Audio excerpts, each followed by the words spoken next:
Hello, good morning, good evening, good afternoon. Thank you for joining me today. Today we're going to do some demonstrations on the hair. I'll first begin by quickly reviewing some of the principles, the tools, and the process. And we'll begin by doing a little master copy here.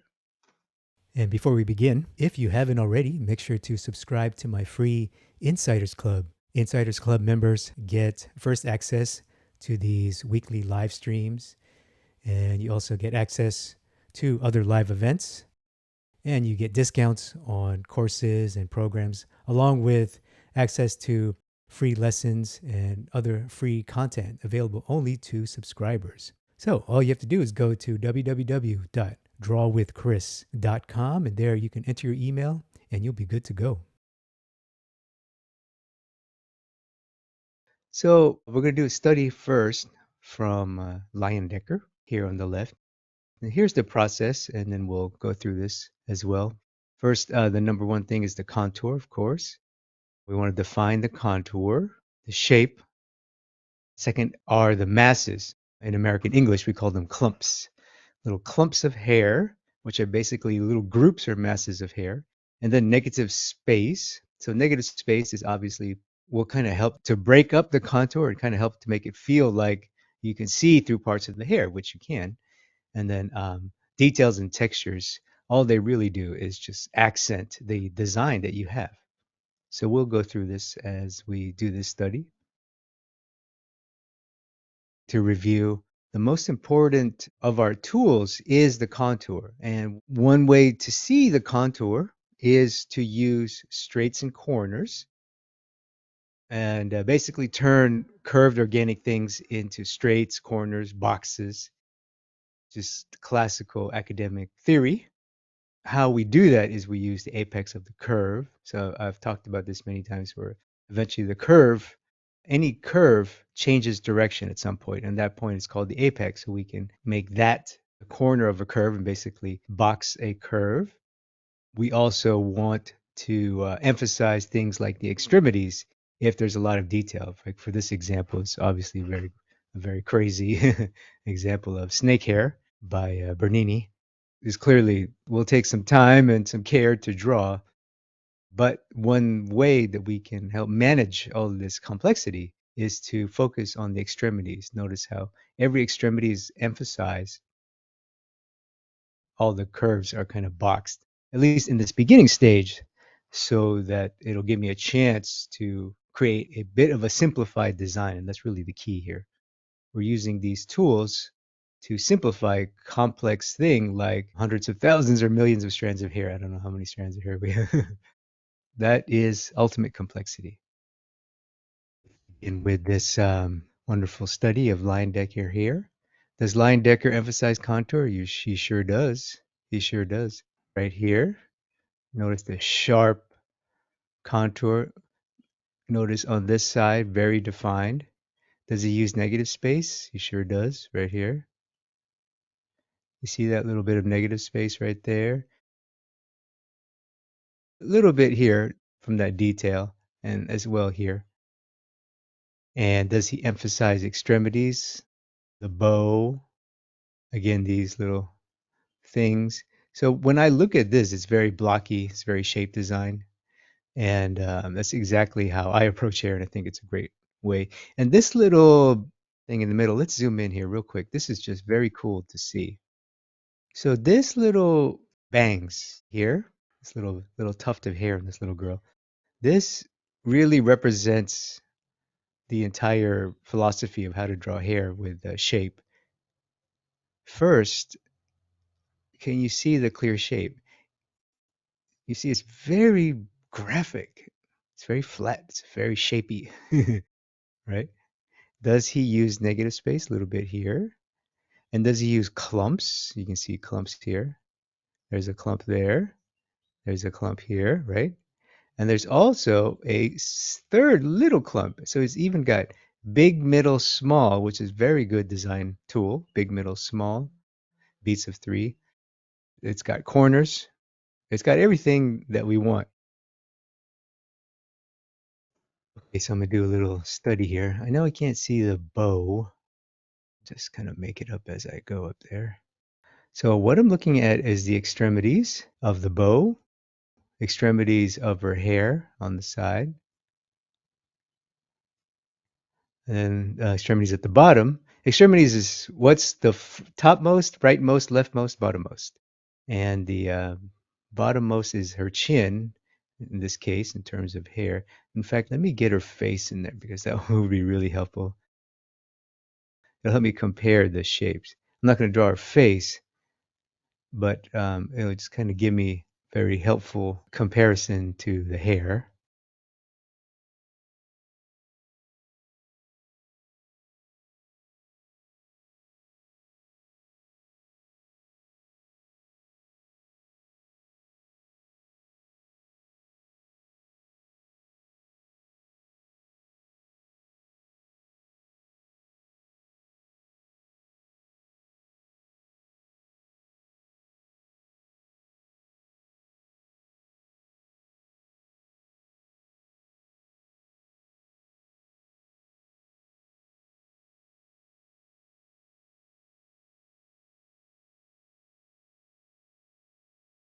Let's see. So now I have the little face to compare to. You can kind of see the bow better there.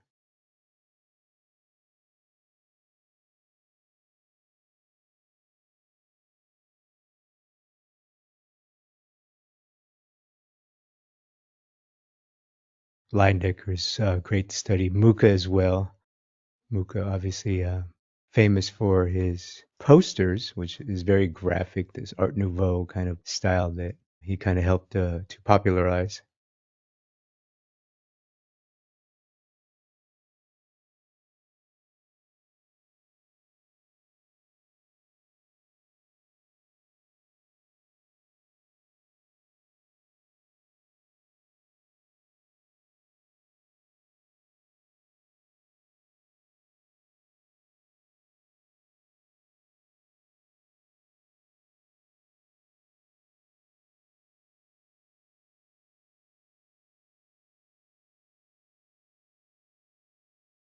So right now, I'm just trying to get an idea of what's going on here. On the right, it's obviously kind of complex, so I need to prepare for that. I'm sort of warming up, I guess, in a way.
So what I'm going to do now, I kind of got the shape. I got started to do some clumps.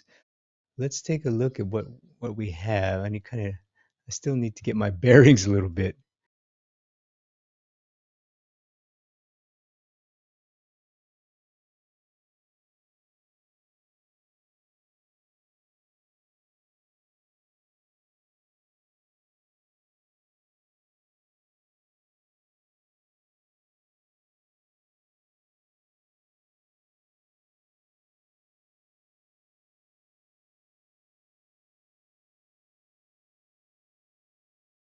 Just kind of invent that top of that bow, but it doesn't really matter.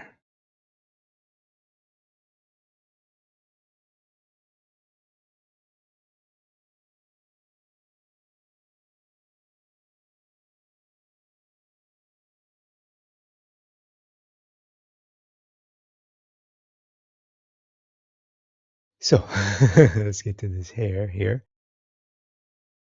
Let's just start here on the left side. So this is a clump right here, and this is a clump right here. You see how they're separated, how Leyendecker separates them very subtly. And I'll show you, once I put in some tone, it'll make more sense. And then this we just talked about here.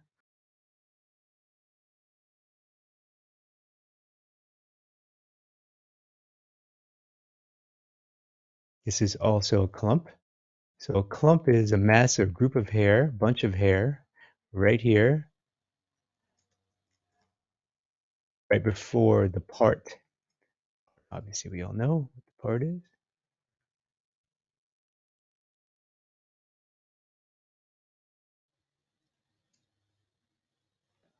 Man, what a cool shape that is. Jeez, this guy's genius. Here's a little clump right here that flows downward,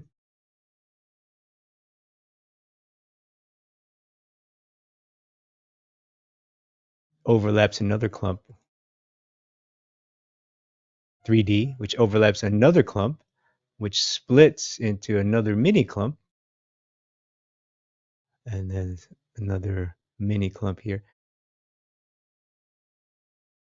And remember, when you want to handle complex detail, lots of little things to handle, you want to design them in beats of 3.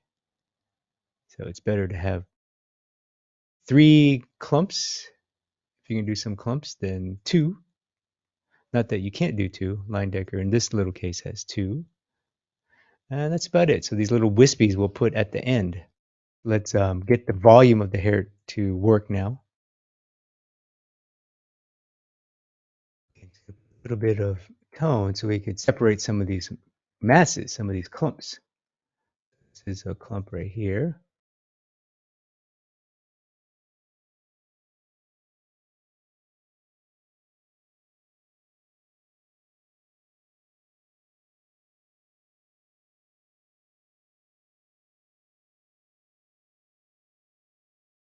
Very careful highlight shapes.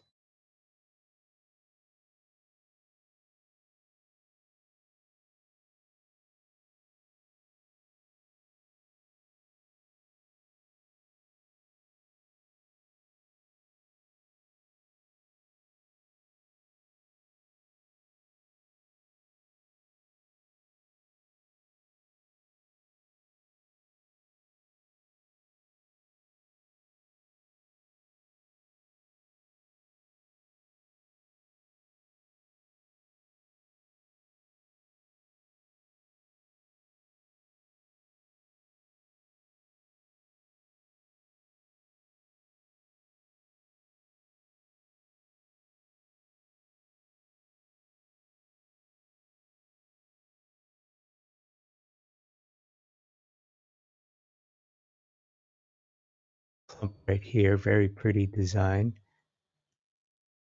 And this is going to be mostly in light. Well, this is the light side right here.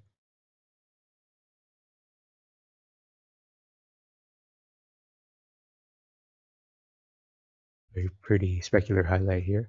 So that's a hard highlight.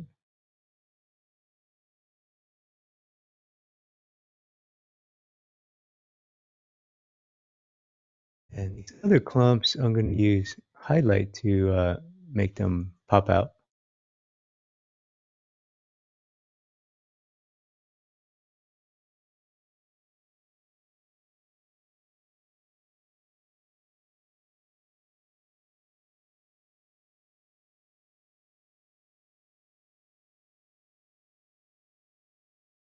Okay, I'm going to put some highlight now on this side. Separate the clumps again. highlight there, specular highlight. It'll highlight on this clump here. It'll highlight on the rim right there. This whole mass gets a highlight. And then this beautiful little bangs. So masterfully designed there.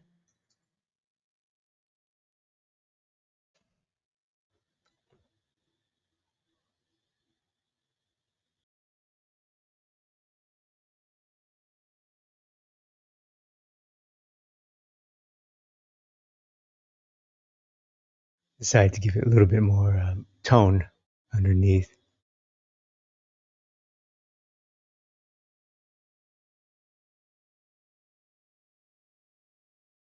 Now it starts to read like a 3 value. That's what I was missing.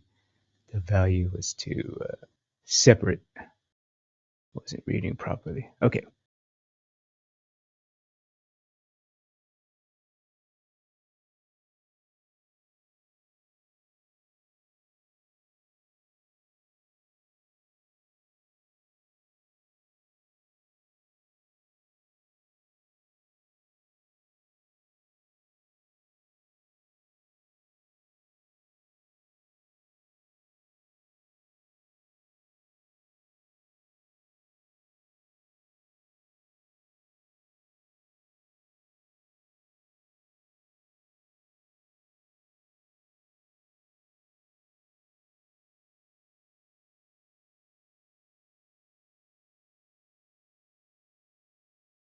Okay, so I'm pretty much done here. All I'm doing now is just kind of refining the values, but the main shape read is there, and that's all I really wanted. The last thing I'm going to do is keep refining highlight shapes and then these accent shapes to get the feeling of clump. So I'm going to switch my brush now.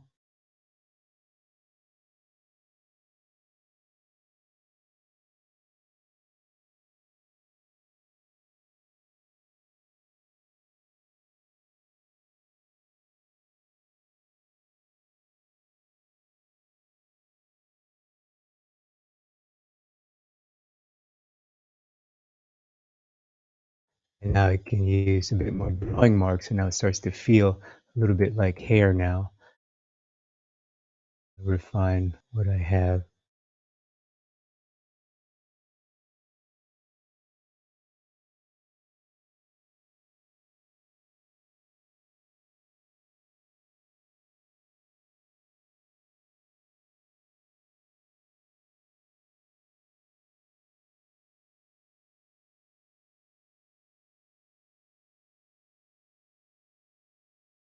And I can darken this a little bit. Get the separation here. You see, now see this is separating, and this is separating, and then this is separating. And then this will separate. There it is.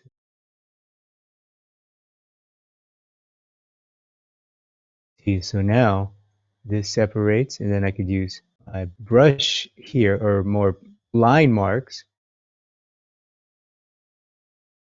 to even separate even more. And then I could do the reverse with light tones,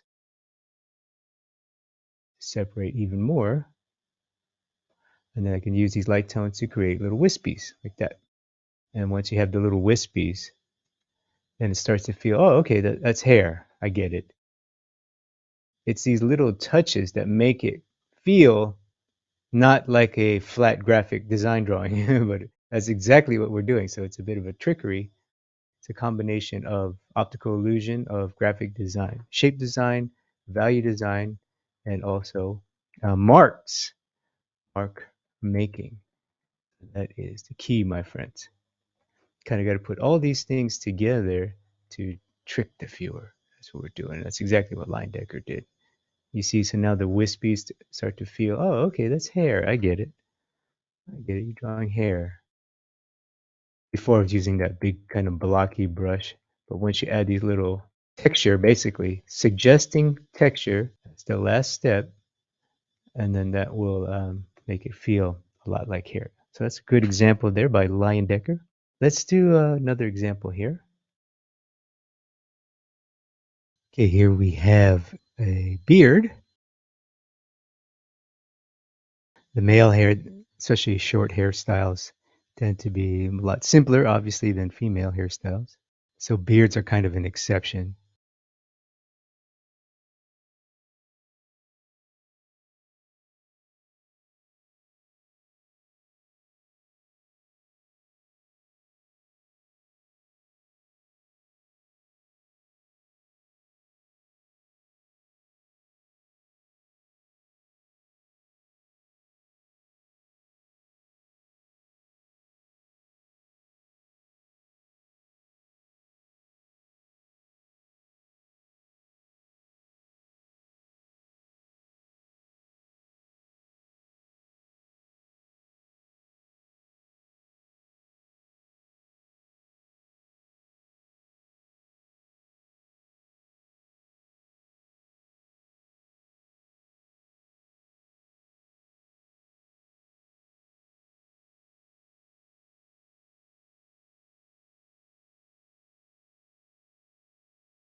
I'm not going to draw his face. I just need I need some stuff there so I know where to draw his beard. It's basically a head drawing here.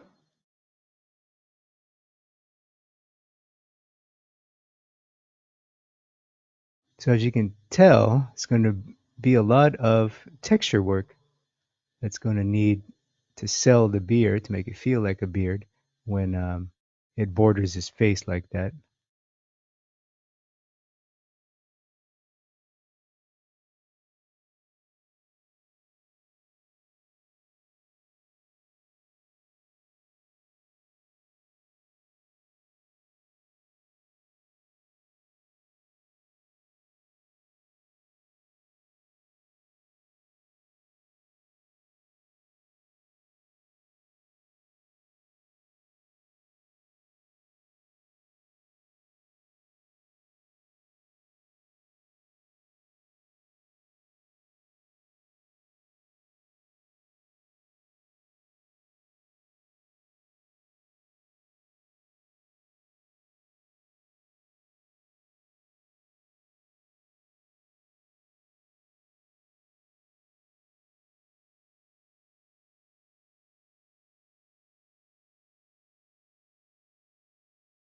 Okay, the shape of the hair. Let's talk about the beard. So the beard shape is very obvious in this case.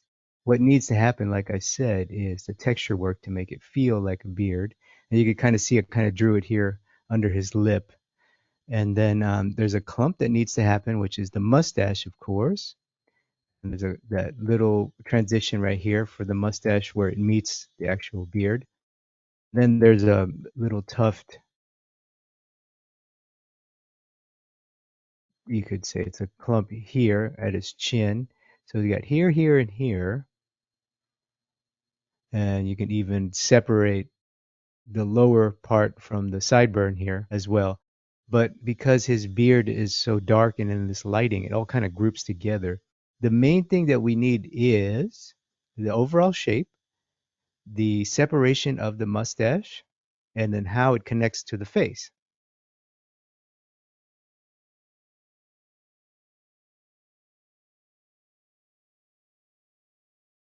So that's pretty simple. Obviously, we know we can start to add texture here and just kind of break up the line. We can also do this not with line, you can do it with a brush as well. I have hair brushes, Photoshop brushes that work great. There's some that are defaulted with Photoshop. They work really well, actually. You see, the moment I do that, it starts to make sense. Now, when you get to the mustache, what I would do is separate this clump, the part that's above his lip, and then the part that transitions the side of his mouth into the beard, and then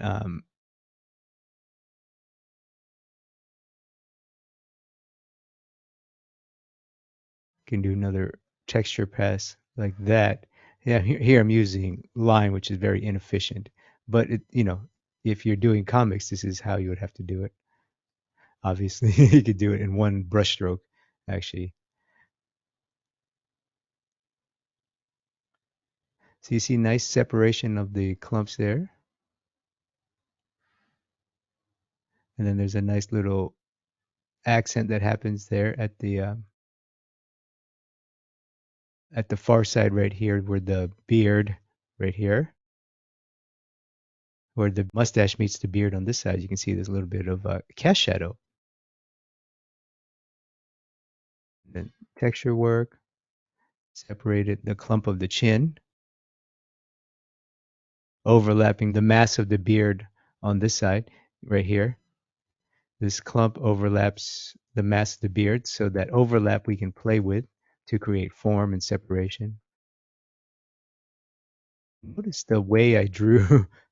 I drew it automatically without thinking, but this is more form language, form drawing. But notice the way I make the beard marks. I don't go like this, too straight. I don't go like this, which is concave, the opposite of the form. That's not good. I go like this, you see? Each of these marks here, this way, this way, this way, this way. So I'm basically wrapping you around the form, you see? That is how we want to make our marks when we do little hair details and accents, even on the neck, right? The neck is a cylinder. The neck is a cylinder. So if I want to draw little beard hairs, neck hairs, I don't go like that. No. I don't go too straight. No. I go along the form. I go with the form. Help me describe the neck hair. So that's simple design. And then let's finish this off with the hair. So the mass is great. There's a clump here. There's a clump here. There's a little wispy here. The backside has a little clump. There's a couple little clumps there. There's a clump in his bangs, just like drawing that little girl now. A little wispy here, and then clumps and wispies, and then negative shape right there. You see right there? That's a negative shape right there. It's beautiful. His face overlaps here, and then we can add details like this, little wispies, just a few accents of wispies, and it'll feel like natural hair. It's just a little touches like that give it a lot of texture. That's really about it.